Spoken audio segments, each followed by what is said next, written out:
Happiness is an emotional response to an outcome.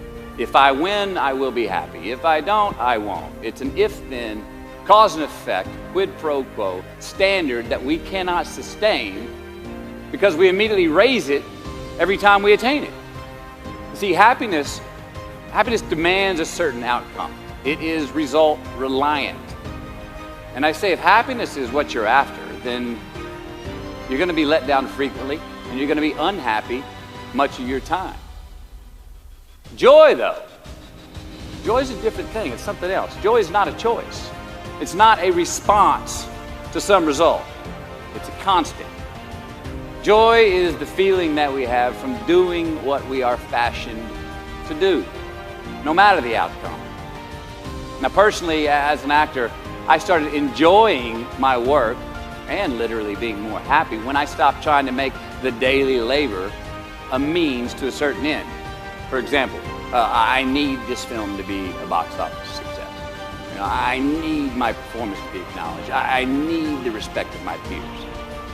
All those are reasonable aspirations, but the truth is, as soon as the work, the daily making of the movie, the doing of the deed became the reward in itself for me, I got more box office, more accolades and respect than I ever had before. See, joy is always in process. It's under construction. It is in constant approach, alive and well in the doing of what we're fashioned to do and enjoying it. Define success for yourself. You already like that one? Define success for yourself. Now check this out. I'm in south of New Orleans a few years ago, and I went to a voodoo shop. And they had this wooden partition against the wall with these columns. And in these columns were all these vials of these magic potions, right? And the headings above each potion defining what they would give you were things like fertility, health, family, legal health, energy, forgiveness, money. Guess which column was empty? Money. Let's admit it. Money is king today. It's what makes the world go round. It is success. The more we have, the more successful we are, right? We so often focus on failure, don't we? We study failure. We obsess with failure. We dissect failure and our failures. We dissect them so much we end up intoxicated with them to the point of disillusion. And when do we write in our diary? Usually when we're depressed. What do we gossip about? Other people's flaws and limitations. And we can dissect ourselves into self-loathing if we're not careful. I find that most of the times our obsession with what is wrong just ends up breeding more wrong, more failure. And the easiest way to dissect success is through gratitude. Giving thanks for that which we do have, for what is working. Appreciating the simple things we sometimes take for granted. We give thanks for these things, and that gratitude reciprocates, creating more to be thankful for. It's really simple, and it works. Now, I'm not saying be in denial of your failures. No, we can learn from them too, but only if we look at them constructively, as a means to reveal what we are good at, what we can get better at, what we do succeed at. Now, personally, I've read a whole lot of my bad reviews. All right? I've had quite a few. Written by the more talented critics, they are the ones who give constructive bad reviews. They reveal to me what did translate in my work, what came across, what was seen, or what wasn't. Now, I don't obsess on the unfavorable aspect of their review, but I do seek what I can learn from it. Because their displeasure actually uncovers and makes more apparent what I do well, what I am successful at, and then I dissect that. All right, life's a verb. We try our best, we don't always do our best. When I'm broken, I relish it. That's what I'm gonna do. I'm gonna use it. Because if I'm broken, then I just found my limitations. And until I know what my limitations are, how can I push them? How can I get better?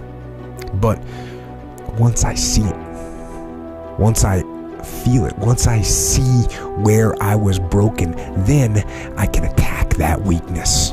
I can fill in that gap. I can reinforce that breach. If you break, it means it's time to fortify your will to make it stronger. And look, there's all kinds of different ways to break.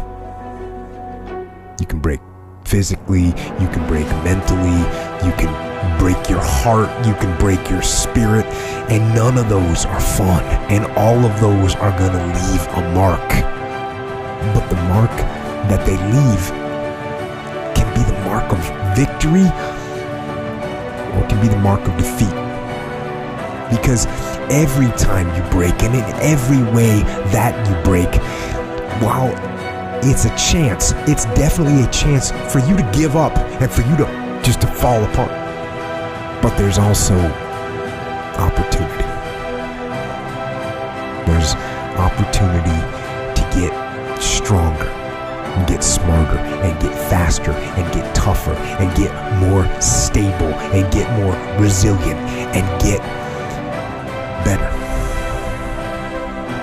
When you break, you have the opportunity to show the world, the whole world, what you are really made of. So if you break, the fight isn't over.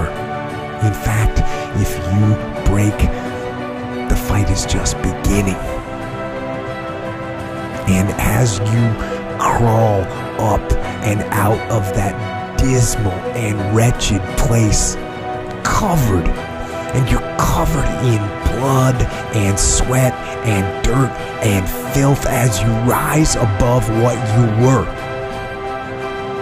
And as you take the form of who you are supposed to be, you will see that in the very act of standing up, in the very act of fighting on, you will become and you will remain unbroken.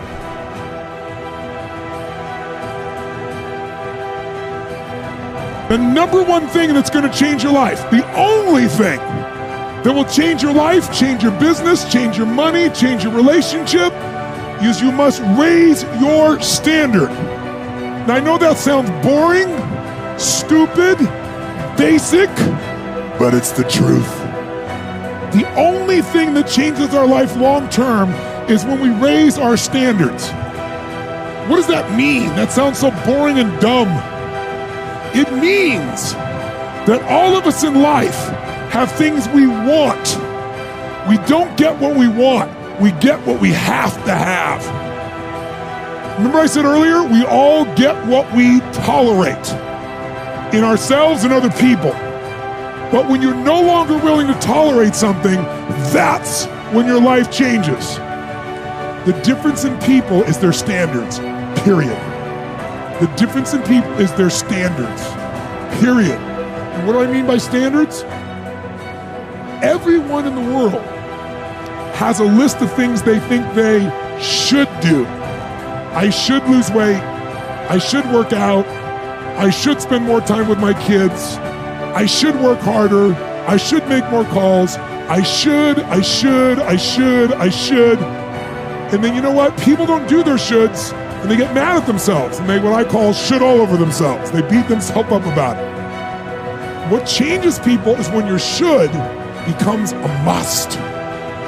When suddenly the thing you said should happen has to happen. That's when human beings change. It's like if you want to take the island and you're the head of the army and you want to take the island, the most powerful way to take the island is burn the boats. Because if there's no way to go back, it's amazing what happens when it's a must to do something versus a should. That's what makes human beings succeed.